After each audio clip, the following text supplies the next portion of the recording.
amazing how ridiculously retarded they are. But anyway, thank you for not being a guard. And Coach, at one point in the season, you were 3-6 and not looking so good. Many coaches, me being one of them honestly, declared you as a seller playing for next year. But you've won 2 big games in a row against Bubba Gump and Negroes. Your last 4 games is against Iron Dogs, Handy Quacks, Hong Kong, and Brutal. That last Brutal game may turn out to be a huge one. Do you think you can prove all your pundits wrong and make a run into the postseason? Well, I think what we're focused on now is mainly just, playing the spoiler role. I think we do have a good opportunity to make the playoffs. The opportunity is there. A lot of things have to go right for that to happen, but we do have the opportunity to do it. But I'm mainly just enjoying the fact that I have a ton of draft picks set up for next year, and right now I can knock some people out of the playoffs because, frankly, I hate everybody in our league. So anybody that I can knock out of the playoffs, I'm going to be very excited and very happy to do. Well, I for one, I played you. Well, we played a couple of weeks ago, and we did very close. Yeah, we tied. It was like 90-90. I think I won on like the last play, literally of the week, and literally a play that meant nothing. It did. Won on a play that meant absolutely nothing. But you know what? That is what fantasy football is all about. Are those little plays that can sway it one way or the other? The useless touchdown. I mean, Phil came really close this week to almost tying me again because Ben Jarvis Green Ellis was about to get a useless 1-yard run, and he, luckily for me, got stopped. But those are the plays that make fantasy football worth playing. I agree with you. Now you're 5-2 in the division, and you do have the 3rd best defense in the league. You just reobtained Mr. Chris Johnson, and I know that he is ecstatic to come back home to be a Solglonian. He seems just to absolutely flourish in your system. He just didn't appear to be very happy as a Hong Kong Cavalier. Who would be, honestly?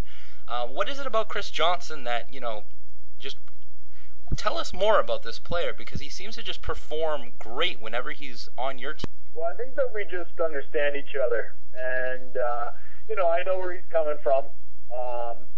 I was once a young black man, and I grew out of it, but, I understand where he's coming from, so, I think I just talked to him on his level, and he likes to perform for me. I mean, there's been other coaches he's played for, and honestly, he hasn't performed for them. So I appreciate him, and, we're strongly considering him, even with his subpar performance, strongly considering him for possibly a keeper going into next year. Sure. Well, I'm sure he's glad to hear that. Now, this past week, in your win against Negrodamus that you referenced earlier, there was a bit of an issue that occurred regarding your kicker, Jason Hansen. To make a long story short, the Dynasty board members ended up reviewing the issue and determined that Hansen wouldn't be placed back into your lineup, but you wouldn't be receiving any type of warning or anything like that. You responded by placing a league poll up on the league site calling out Coach Tamulus. Is there anything else that you'd like to add regarding these turn of events? Well, I have a lot of respect for Coach Phil. He's a good man. He's a good manager. However, I was a little miffed that he didn't take me on one-on-one, and he really fought to keep Jason Hansen out of my lineup. And instead of just saying, hey, you know what, I'm going to beat him with all my players that I can put out there, I don't want an advantage, he decided to kind of go the pussy route and kind of get whatever he can do. And hey, that's the game. And, everybody tries to get their own little advantages, and anything that you can do to win, you'll do it. But at the same time, I sucked off a homeless man once, Brian. I just wanted to add, I sucked off a homeless man once, and because he told me that he was going to be able to give me 5 extra fantasy points. I didn't really ask any questions. I was just kind of horny at the time, and I just went for it. And I regret it now. I'm not going to lie. Did it work? No, I didn't get 5 points, and I ended up with a really bad rash afterwards. Yeah. Oh, that's really unfortunate. Yeah, I was going to ask you what his name was, because if he did get you the 5 points, I could use it this week. Nonetheless, I appreciate that. Now, as previously mentioned, you are the Dynasty Road Trip Advisor. The goal, and correct me if I'm wrong, but I believe the goal is to have a league road trip in 2 seasons to celebrate the 10th season of the Dynasty. I know we're a little far out right now, but are there any updates at this time that you'd like to report to the league regarding that? Not really at this time. We're trying to figure out what people can do and are willing to do.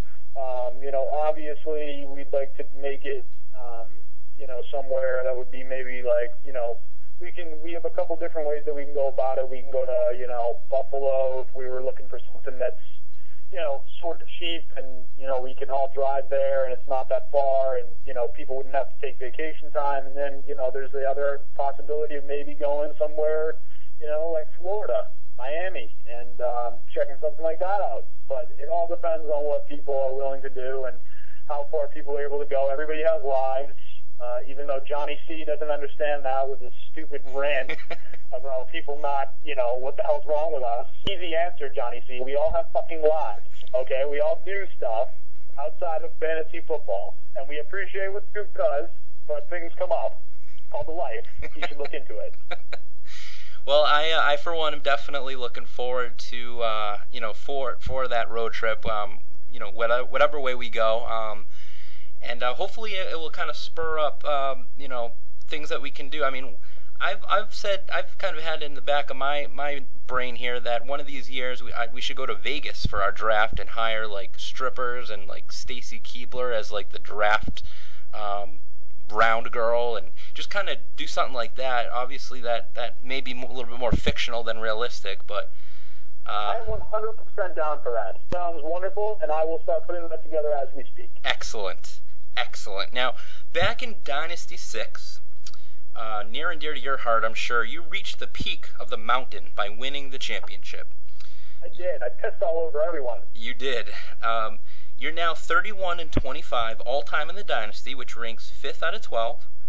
And in a couple of years, we're going to be voting for which teams should be inducted into the Dynasty Hall of Fame for Era 2. Is getting into the Hall one of your goals for this era?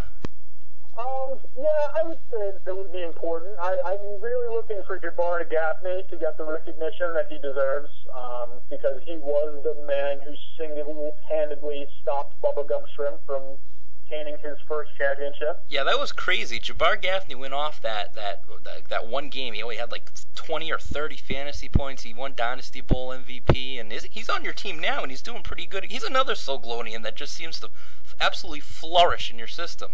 We just love to have him back. I mean, he's one of the guys that we love to have play, and there's been some offers for him, low round picks, but nothing that I was looking to deal, because we really are behind him, and we think he's important to our success.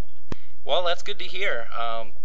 Now, Coach, as you know, the Dynasty is world-renowned. We have fans all around the world. We're global. And we receive a shitload of emails and telegrams and letters from fans all around the world. And a particular fan of yours actually wrote in and asked you a question. So if you don't mind, we're going to go ahead. We're going to open up the Dynasty mailbag. That sounds wonderful. It's time to open up the Dynasty mailbag.